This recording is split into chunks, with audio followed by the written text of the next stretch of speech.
A meretriz da Babilônia.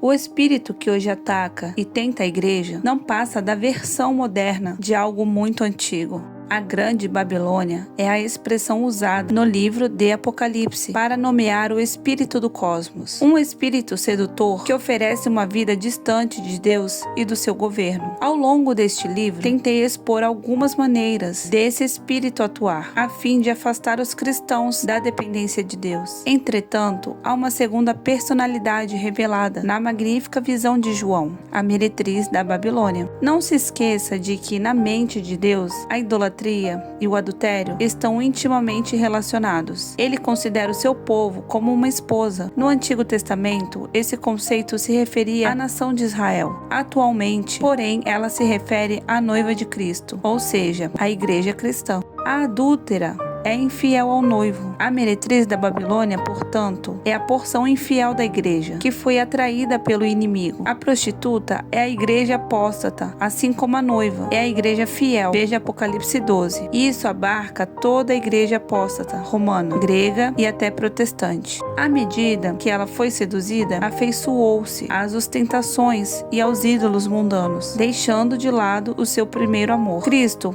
o noivo celestial. Apocalipse capítulo 2, versículo 4. Escrito há mais de 100 anos, bem antes do engano moderno começar a se impor, a mente humana não estava tão obscurecida pela influência traiçoeira do espírito do anticristo. O livro, o comentário do púlpito, ressalta as seguintes observações sobre a meretriz da Babilônia. Observe a notável semelhança entre essas palavras, as de Apocalipse 21, versículo 9, e o contraste entre a noiva, a esposa do cordeiro, e a prostituta, que está ligada à besta. Parece uma representação clara da porção degenerada da igreja. Apocalipse, capítulo 17, versículo 1. Como já vimos, João usa tal simbolismo para retratar a insensatez daqueles que se professam servos de Deus. Onde quer que um cristão confesso pense mais na aceitação do que na reprovação do mundo, deseje mais a honra mundana do que a sua vergonha, corteje a facilidade em vez de aceitar o sofrimento, ame mais a satisfação pessoal do que o próprio sacrifício e substitua a generosidade de dar pela cobiça de ter,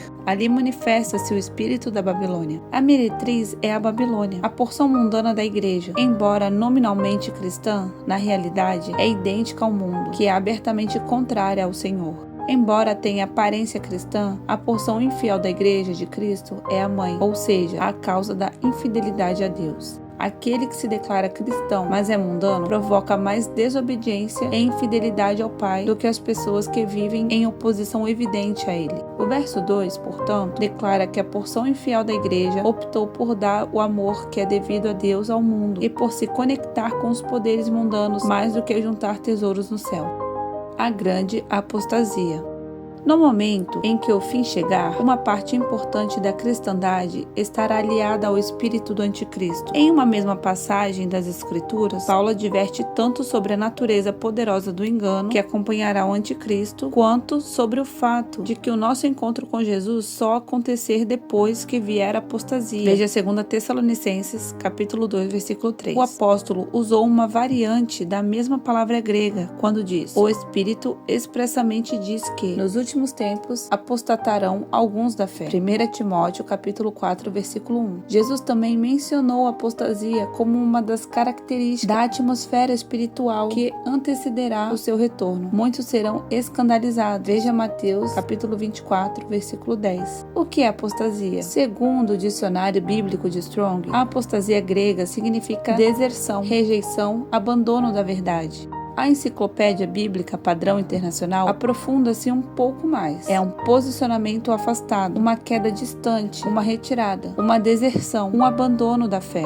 Já no dicionário expositivo de Vine, a descreve como deserção, revolta, renúncia, atitude política dos rebeldes. Duas coisas se destacam nessas definições. Primeira, a palavra apostasia significa o abandono de algo que a pessoa possuía. No que diz respeito às crenças religiosas, constitui o abandono de uma comunhão já existente com Deus. A palavra não indica, como alguns ensinam, o esfriamento religioso de algumas das principais denominações. Jesus está falando de pessoas e não de organizações. Ele se refere aos evangélicos que se afastaram da presença do Pai, ao homem interior. Essa parte parte secreta de nós que só Deus vê, que rejeitou o Criador. Porém, como essas pessoas ainda mantêm a aparência externa do cristianismo, o Senhor diz: destinará a sua parte com os hipócritas. Ali haverá pranto e ranger de dentes. Mateus capítulo 24, versículo 51. Segunda, essa palavra grega é usada não só para descrever aqueles que abandonam as suas crenças religiosas, mas também se aplica àqueles que se rebelam contra a autoridade. O espírito do anticristo fomenta e encoraja a rebelião contra a autoridade divina nessa terra. Certamente é isso que ele está trabalhando também no coração e na mente dos cristãos. O ser humano é rebelde por natureza e o diabo adora cultivar essa tendência natural dos filhos de Deus. Já vimos que uma grande apostasia foi profetizada. O rio da ilusão está subindo. O mundo inteiro tem sido varrido em direção a uma cachoeira gigante, a qual jogará seus habitantes no lago de fogo. É o caminho mais largo, é a maneira do cosmos. Jesus teve o cuidado de mostrar a saída ao seu povo. No discurso sobre os últimos dias, o Senhor repetidamente advertiu os cristãos a estarem prontos, atentos, acordados. O aviso foi dado. Cabe a nós darmos atenção a ele.